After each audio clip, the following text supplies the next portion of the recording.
This episode of Sales Players is brought to you by Leadfeeder. You can use the link in the show notes to set up a 21-day extended trial of Leadfeeder for you and your team. You're a sales hunter with literally hundreds of target accounts in your territory and no idea who in your patch is even in the market for your solution. You've pulled all the reports, built all the lists, and you've done a bunch of account research, but you're still in the dark about where to find your low-hanging fruit. And look, you could waste another quarter smiling and dialing, grinding through a cold list and blasting out emails, or you could do what I do and get Leadfeeder. Leadfeeder identifies the companies that visit your company's website and tracks on-site activity so you can see which leads from your region are ready to buy right now. Leadfeeder has customizable notifications, lead scoring, routing, and it works seamlessly with your CRM system. Right now, Sales Players has got the hookup on an extended 21-day free trial offer. So be sure to use the link in the show notes to sign up. Stop burning time and resources on leads that don't convert and sign up for Leadfeeder. Today's episode of Sales Players is brought to you by the Sales Blazer community created by Salesforce. Building a strong network is critical in this business, which is why I'm personally inviting you to join the free Sales Blazer Slack community. Sales Blazers is a place to learn new skills, connect with peers, ask questions, and grow your career. Members of Sales Blazers get free access to networking opportunities, expert sales advice, curated job postings, invites to exclusive professional meetups and events, and so much more. If you've got a goal to build your professional network this year and you want to level up in your career, use the link in the show notes to join Sales Blazers for free.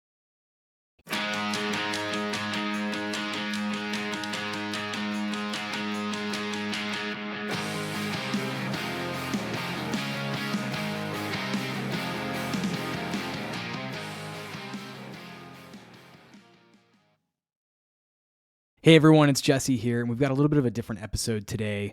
About a year ago, I was a guest on the How the Deal Was Done podcast, and I talked all about a 7-figure contract that I closed with a large consumer brand a few years back in my career. So I'm republishing that episode. Definitely go check out the How the Deal Was Done podcast, but you can listen to that interview here right now.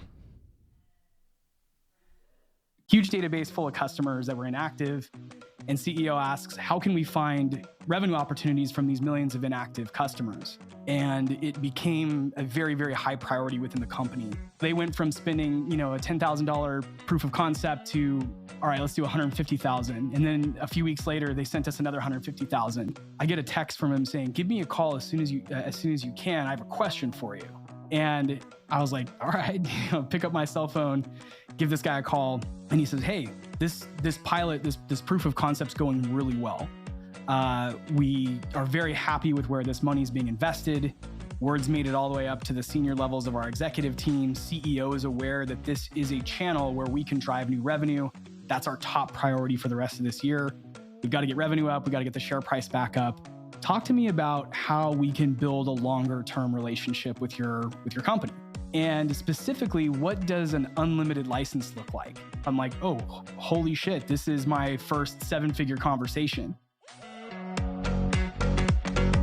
Hello, and welcome to the How the Deal Was Done podcast. This show will feature fast-paced interviews with top sellers. We will hear the hard-earned stories, the challenges, and the learnings they picked up from their biggest and most memorable deals. We hope this podcast will give you a bit of inspiration and understanding for how big deals get done, deals that positively impact your customers, your company, and level up your career as a seller. Let's get started. Welcome to another episode of How the Deal Was Done, Deal Stories podcast. Today, I'm joined by Jesse Woodbury. Like most good sales, they come from referrals. People talk to people, and Jesse has been podcasting since I think it's 2020. Currently, it's the Sales Players podcast that Jesse is doing with Chase Barmore. So we'll link that up in the show notes for anyone who wants to go deep back in the archives and find lots of good content on sales, habits, mindset, and I think there's some stuff around spiritual, philosophical. It's a full holistic vision of the person and the professional. So that's a really cool show. And fun fact, Jesse had spent some time with Tim Ferriss in Austin, so maybe you'll tell that story. But Jesse, why don't you introduce yourself and then we'll set up the deal. Yeah, for sure. So I'll tell the Tim Ferriss story first. I'm a huge fan since probably like 2012. I remember reading the 4-Hour Workweek back in 2012, and it was probably like around 2016 or 2017. I walked into a WeWork location in East Austin, and there he was, just sitting at a table. And again, I was a huge fan of his podcast, read all of his books, followed him on his blog. And when I saw him, I was like, oh, this is like my shot to go introduce myself to Tim Ferriss. And I did. And he was so kind, very generous with his time. We ended up talking for probably 45 minutes. He shared a bunch of stuff about the 4-Hour Body, and we talked about his investments and things like Shopify. And it was just really cool. He literally gave me his full attention. And I, hate that I approached him like that in some ways, because when you're at his status, I'm sure a lot of people walk up to you at the airport or wherever. But again, he was very generous in that moment. And we got a little picture together too. I host that, I think, on my site somewhere. But yeah, really genuine person. And I'm a huge fan of the work that he's done, both in the kind of business world and the health world and everything else. So, and he started as a BDR, and he talked about how he was breaking the mold on outbound right around the year 2000. So maybe we'll get him on this podcast. I'm sure he'd be a fit on your podcast. So that's a story for another day. Yeah, that's the goal. Great. Well, Jesse, why don't, and we got introduced from Dustin Brown. So yeah. Shout out to Dustin Brown, who's a recent podcast guest on How the Deal Was Done. We'll link to Dustin's episode as well in the show notes. But Jesse, why don't you give us your background, and then we'll talk about the deal. Yeah, and first to address Dustin, and I just recently listened to his recent episode here on this pod. He's a longtime friend and mentor of mine, and the deal that I'm going to talk about today actually came within less than a year of starting to kind of work with Dustin on a like mentorship basis. I would say Dustin helped shape the way that I think about enterprise selling, and showed me the ropes literally in person. And he and I have talked about this on other pods before, but he actually brought me up to Dallas at one point and, took me around to meet with some of his enterprise customers at the time, which up to that point in my career, I had not had the privilege of doing a lot of on-sites or walkthroughs at corporate offices. And so to see the way that he managed those very complex deals and relationships really shaped the way that I started selling after that relationship. And this deal that I'm going to talk about today, I think, comes from the lessons learned working closely with Dustin. Very cool. Well, now we're going to give Dustin's episode even more listens too. So this is all good. So I'll tell you a little bit about my background. I've been doing the tech sales thing since 2012, so about 10 years. And 12 years. Gosh, time flies. And I started out in a very transactional role, selling an e-commerce product, and lots of smile and dial type stuff. I actually moved from Arizona to Austin to break into B2B SaaS. At the time, there wasn't a lot of startups in the Phoenix area, so I went for it and just moved all the way, from Phoenix to Austin, sight unseen. I'd never been to Texas before. Had a job lined up, but it was, again, kind of a transactional selling role.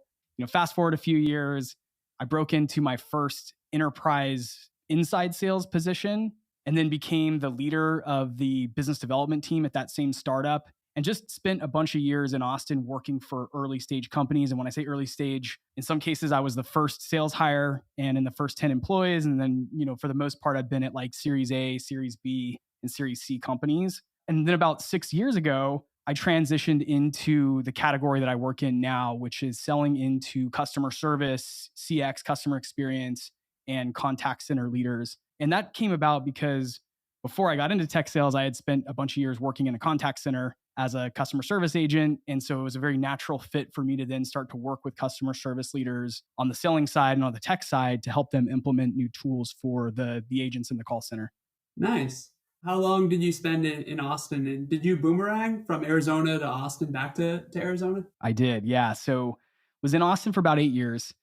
And in the sort of depths of the pandemic, actually right around the time, shortly before, I should say, this deal closed that we're going to get into here in a minute, I relocated back to Arizona. My folks are here, my in-laws are here, and it just felt like the right move at the right time. In the, worst point of the pandemic, we thought it would be good to be closer to family. In Austin, we didn't have any family close by, and we've got 2 small kids. And so it just made sense to relocate back here. And looking back, it was actually a really great move. And I'll get into that in a minute here when we talk about the deal, because me selling into this persona of contact center leaders, there's a lot of them here in the Phoenix area. Phoenix is actually a hub for call centers, contact centers, and sort of remote offices. And so when I made the case that I was going to move from Austin, so I had been hired at the company in Austin with the intention of me staying in Austin, but then told them that I had plans to relocate to Phoenix and had to really make the case to move back to Phoenix. And that was the case I made. Was I said, look, if we're going to sell to contact center leaders, look at how many, just go pull a LinkedIn query of how many VPs of customer service live in the Phoenix area. You're going to want someone local. And that's paid off actually, because the company I work for now is doing their conference here in Scottsdale next month. There's just a lot of momentum. I do a lot of in-person meetings that I wouldn't otherwise have access to because of the amount of our, sort of exec buyers that are based here in the Scottsdale area. So did you get the business case approved where they funded your move, or they just gave you the permission to do it? They didn't fund the move. They gave me a really nice, like, non-recoverable draw when I started. And so I used that to move. And I felt like it was kind of a good, break even wash. So no, it was not a company sponsored move, but out of my own Depends pocket. on how big you can sell it. Yeah. Right. This was also a Series B startup, and they weren't necessarily in the business of paying to relocate their people. But they were remote first, and they, still are, very, very much a cloud-based company where they don't really care where you are in the U.S. as long as you're, good and you're able to work hard and you put in the effort and time. Great. Well, yeah, let's hear about the background and how the deal got started. Yeah. Okay. So just from the lens of enterprise seller was the role that I was in, enterprise account executive. Mentioned that I had just recently started working with Dustin and was in, kind of a good mentorship, friendship relationship with Dustin at the time of this deal. And the company that I was working for is, as I said, in the contact center sales space. We have, we had a software solution that basically enabled brands to implement text messaging and messaging channels into their customer service experience. There was a bunch of those channels, things like WhatsApp, Apple Business Chat, Google Business Messenger. If you're not familiar with these are really cool channels to go check out. And so that was the product. And my territory was really not defined. It was an early company. At this exact moment, most all of the enterprise team members had moved on from the team. So I was, I think, one of two people on the enterprise sales team at the time. And so I had the luxury at that time of fielding almost all of the inbound leads coming in for the enterprise. So one day early in the year, about this time of year, we're in February right now, we got an inbound lead from a UX manager from a large, B2C home services company that's publicly traded. And, a lead like that's cool. It's a cool logo. It's a company that everybody's heard of, their household name. You've probably seen their trucks driving around. And, it was cool to get a lead like that. But UX manager, was like, okay, what do they want out of their contact center experience? What are they trying to do with our product? And so it was a really slow burn. We had a couple of intro meetings. There was a meeting on site at their contact center a few months later. Very, very slow burn. There wasn't, a clear pain Urgency. point. Yeah, there wasn't a clear urgency or like a compelling event. And then, keep in mind that this is mid-year 2020, I believe. It was just a time when people were scaling back expenses and costs. And so there wasn't, there was a lot of uncertainty, not a lot of bullishness in buying software. So we had to take it really slow. So I'll tell you what kind of turned this deal around. And by the way, I don't think I mentioned this on the front end, but this is the largest by ARR deal that I've closed in my career. And I'll get more into that in just a bit. But that's why this is the deal I wanted to share and the significance of it. It was a life changer and a career changer for me. And I still operate my business by this playbook that I developed while I was working on this deal. And so I'll share as much tactical as I can. Big league tease right here. Big league tease. There we go. Yeah. I'll share as much as I can because I think there's a lot of learnings that definitely this shifted my process after doing this deal. So again, UX manager, inbound lead, having some lower level conversations in the organization about what we could do for them. So fast forward a few months, and we signed a very small proof of concept with this company to do one messaging channel for them. And that was it. It was just a very simple, hey, we'll spend, it was in the, tens of thousands of dollars. It was not really a deal that was significant. And it was like, let's try this out for 90 days. You're going to give us around $10,000 and we're going to test this product out in your environment and work with your team. And so we had, branched out of the UX manager. What made this UX manager really special, and he's someone that I'm still, very much friends with today, was he was a really good internal evangelist and champion. And he was not afraid to go and shake the tree, knock on doors, pick up the phone, call people, senior to him and get stuff done. And so that's where the magic really was in this deal. So he was able to persuade his finance team to cut us a $10,000 check and kick off a proof of concept for 90 days. Around that time, the company got a new CEO. And so this is another one of those like stars are lining up moment. The new CEO comes in and says, everything has to focus on getting the share price up, revenue. How do we generate more revenue? How do we get more profits? And everyone we're talking to needs to make a clear business case as to how they can help us make more revenue. And for us, that was actually relatively straightforward because of what we could do. We had a really interesting use case that we'd already started to talk about, which was how do we use mobile channels to engage customers that are inactive in their business. So again, big, huge consumer brand in the home services business. They have a database full of millions and millions of people that have maybe used their service in the past, but are not active users, not active subscribers to their service. And they're a, residual type service that you have to do. It's not like, plumbing where it's once every 5 years, you have to call a plumber. This is a service that you come out every couple of months and, a technician comes on site and works with you. So huge database full of customers that were inactive. And CEO asks, how can we find revenue opportunities from these millions of inactive customers? And so this use case started to come into view, which was, okay, what if we use text messaging to, send an outbound notification to these millions of people and offer them a discount, offer them, some way to re-engage with the brand and book an appointment or a meeting and get them back into a, recurring subscriber of the services. And so this use case made it all the way up to CEO, and it became a very, very high priority within the company. And so lots of chatter. That $10,000 pilot within 90 days became $150,000. They and by the way, just a side note, this product was usage based. It wasn't a license based. So it was the more messaging volume we send, the more money we can bill them, right? That was the style of this SaaS. Unlike a lot of SaaS products out there that are seat based or user based, this was volume, usage based, consumption based. And so they went from spending, a $10,000 proof of concept to, all right, let's do 150,000. And then a few weeks later, they sent us another 150,000. So you can see that this deal started to swell up. And then during one of the early phases of kicking off the pilot, I got exposed to the executive leadership. So first it was the director of customer service, and then later the vice president, who's now the chief customer officer of the company, were involved in one of the early sort of kickoff calls that we did with our technical team. We had their technical team, and then those two execs parachuted into the meeting and wanted to observe what we were working on. And one of them mentioned, the director of customer service mentioned, hey, I'm based in the Phoenix area. And I had just moved to the Phoenix area. And so a light bulb went off and I thought, oh, perfect. He's here in town. How can I start to build this relationship in person on a handshake basis? Because I feel like that's going to really help streamline this relationship. And so I reached out to him just via email and said, hey, can we go get a beer sometime? And he actually politely declined because, again, this is the middle of the pandemic. And he said, I'm not in the habit right now of going out and doing much. I'm trying to stay home and avoid catching COVID. Appreciate the offer. Glad that you reached out. I actually texted him, by the way. There you go. Wow. It was a bold move, but now when I build enough rapport, when I have enough FaceTime with somebody, I don't hesitate to text. This podcast is sponsored by OrgChart Hub, helping HubSpot customers get the big deals done since 2018. You can find more about them in the show notes or visit orgcharthub.com/podcast. And it ties into your product. And it ties into our product. It was the power of, mobile messaging and getting somebody on their mobile device. So he responded and said, no beer for me. In fact, he was actually moving from Phoenix at the time too. He said, I'm moving to Texas. So I came from Texas to Phoenix. He was Phoenix to Texas. We missed each other.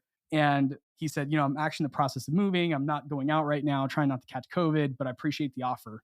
Glad that I have your cell phone is what he said. I still have the text thread just because this was so historic for me in my career, as nerdy as that sounds. And probably within a week or two, I get a text from him saying, give me a call as soon as you can. I have a question for you. And I was like, all right, pick up my cell phone, give this guy a call. And he says, hey, this pilot, this proof of concept's going really well. We are very happy with where this money is being invested. Word's made it all the way up to the senior levels of our executive team. CEO is aware that this is a channel where we can drive new revenue. That's our top priority for the rest of this year. We've got to get revenue up. We got to get the share price back up. Talk to me about how we can build a longer term relationship with your company. And specifically, what does an unlimited license look like?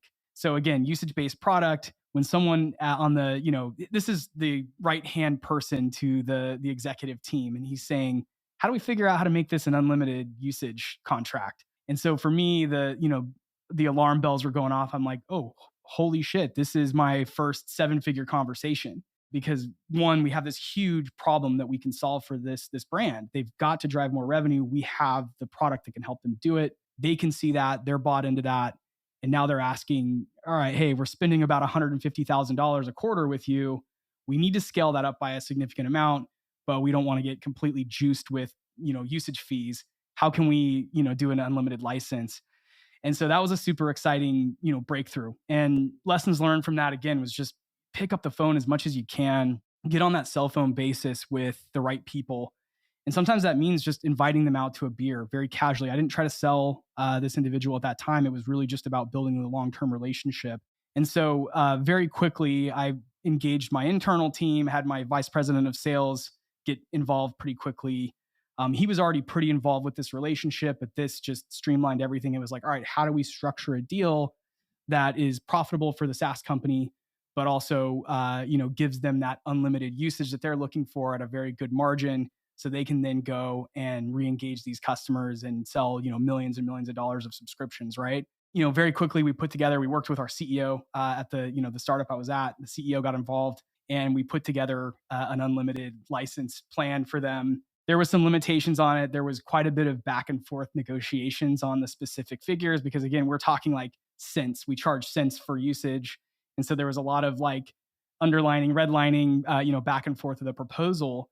But ultimately, when we jumped on several meetings with the vice president and this director level of customer service. There was a lot of technical people involved that wanted to make sure we could integrate well with the rest of their tech stack, and that there wasn't going to be any issues on compliance, because you have to think about, if you're going to start texting millions of people, there's lots of compliance things that you got to jump through, lots of compliance hoops you got to jump through and things like that. So several calls later with execs, and I want to call something else out, that this was a great example and one of my first real clear examples in my career of peering executives. So we had our founder CEO get involved pretty quickly after this.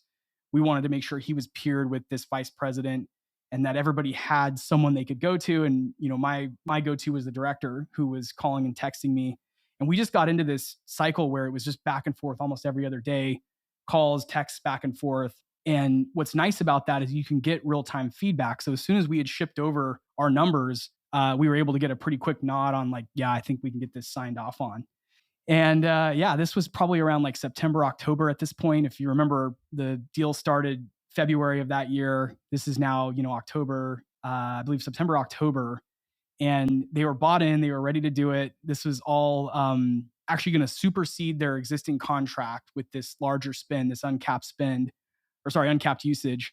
And then it was just kind of a waiting game. There was a few other like technical boxes to check. One other thing that was really interesting that I love about this deal, and that I've done a few times since then, is we set up a joint Slack channel between their technical resources and ours. Because at one point someone mentioned, hey, we need access to your head developer at the company because we have a bunch of questions about the APIs, and we want to just make sure we're talking to someone who knows, not Jesse, who doesn't know the tech stuff. He doesn't know how to, integrate two systems together. We need access to people that can speak to us about our questions.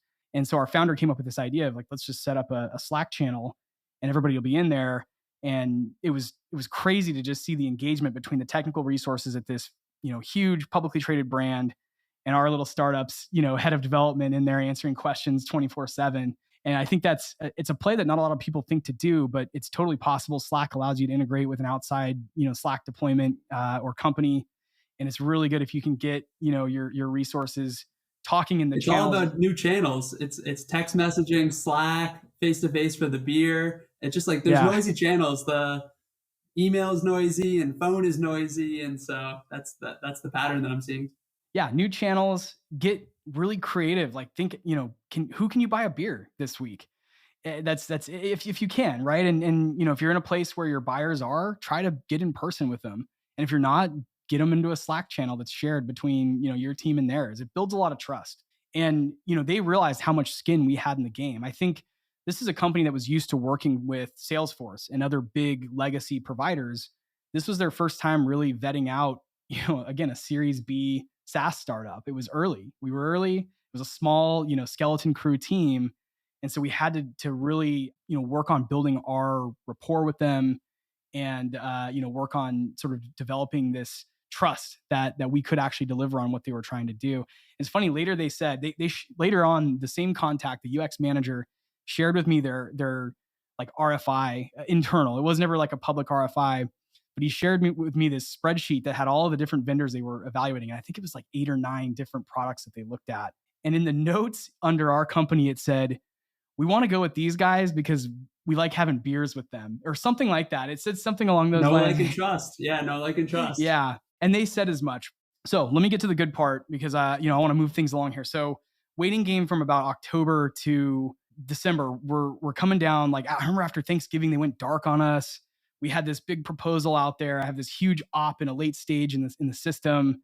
A lot was hanging on this. This was, at the time poised to be the second largest deal in the company's history. They are now the largest spending customer of this company by volume. So there was just a lot hanging on this. There was a lot of people involved internally. They go dark over the holidays. And then we're getting close to the late December holidays. So around the 20th of December, I think we all started to panic a little bit. And there was just a lot of flurry of like, is this going to actually get done? They had told us that if it was going to get done, it was going to get done before, December 31st. And then finally, the VP of customer service responded and said, hey, I just pushed it through, what's the Coupa or whatever their internal like procurement management software was. He said, hey, I just pushed this through in Coupa, FYI, Merry Christmas or something like that. And then on December 23rd, we got a signed DocuSign back. And I was actually already off for the holidays. I was outside with family and I get this notification that the DocuSign was signed. I immediately get a phone call from the founder of the company, just almost, in tears saying, this is just well done on this. This is so huge. And that was, again, a moment that kind of changed my life and career in so many ways. I mentioned earlier, this is the largest ARR deal that I've done in my career to date. I'm hoping to break that record in my current role. Knock on wood. I think I've got the pipeline to do it. But this was also like a commission check that changed my life, which was really cool and exciting and made all the years of kind of learning the art of selling and the art of doing enterprise sales worth it when I got this direct deposit. And I'm speaking very transparently here. Yeah. But what was even really cool about this was a few months, around the same time I got paid out my commission on this deal, that same UX manager called me up and said, hey, I just wanted to tell you, the company was so happy with this campaign, with this program and the results from it. So fast forwarding to the results that we were able to deliver for this brand, they were able to capture, I wish I had the numbers off the top of my head, but it was some significant percentage in incremental revenue from running this play. And as a result, that entire team got massive bonuses because their stock price was able to bounce back.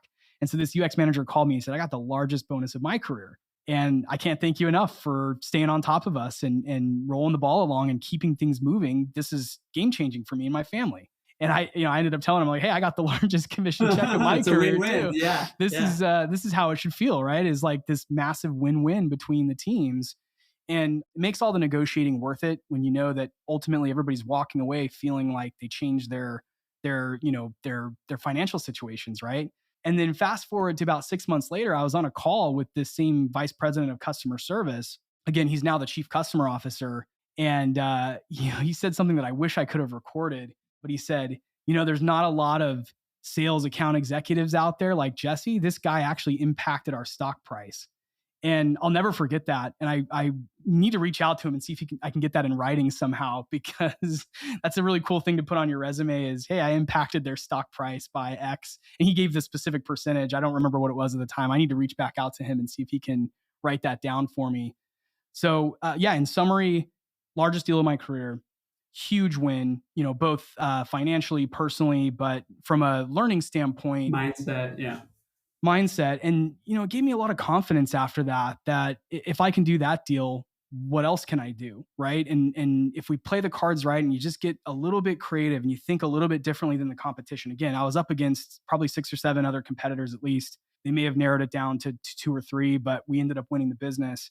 And I can't believe that when I look back, how competitive that was. I didn't actually know at the time just how many vendors they were looking at. And they could have gone with almost any of them.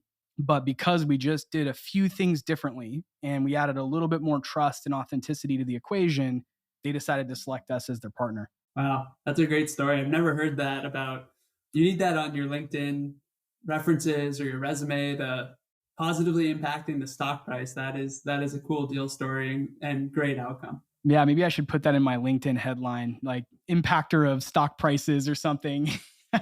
Yeah, that's neat. Well, Jesse, to wrap it up, if folks are interested in this story that you had to share, where would you send them? And if you want to talk a little bit more about your show and how how that goes.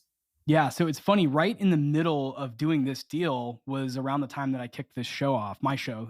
So my pod is called Sales Players. You can find it on any of the podcast streaming platforms and YouTube now. Recently rebranded, I actually launched it as SaaS Sales Players because it was specifically focused on SaaS deals.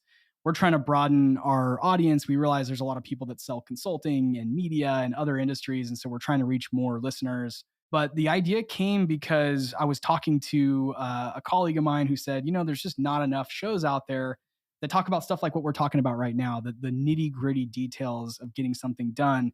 There's so many shows geared towards the CRO or the VP of sales or the founder, but very few that cater to the seller out there who's on the front lines every single day. And I remember that was another light bulb moment where I thought I could do that. I could probably start interviewing some of the people, the very talented people I've worked with. And Dustin was actually the second guest on my show.